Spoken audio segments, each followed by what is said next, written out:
Hello friends, welcome back to my channel. So today we are going to learn a new function in Excel, which is the concatenate function. So what is concatenate function? It basically allows you to combine multiple strings together. So for instance, if you have multiple text strings given, you can combine them using the concatenate function. Okay, so let's get started. So I have a table here. I have got the first name, I have the last name, and here I have a column for the full name.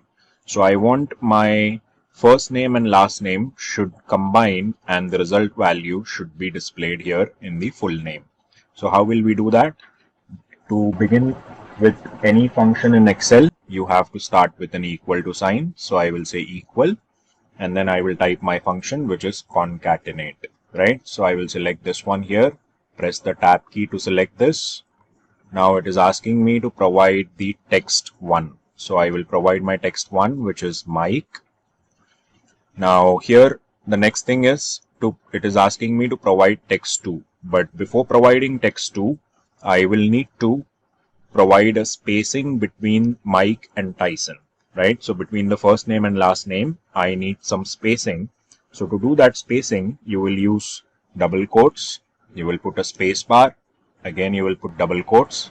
Then you will type comma. Now you can select your text. So the next text will be the last name. So I will select the last name here. I will close my bracket here, and then I am going to press enter. So when I press enter, you can see the full name is appearing here, right? With the spacing. Now, if you want to fill this remaining cells, what you need to do is click on the first cell. You can go to the corner here. You can see the plus icon.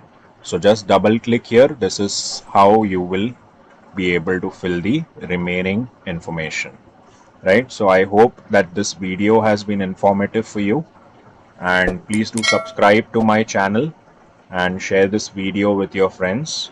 See you in the next one. Thank you.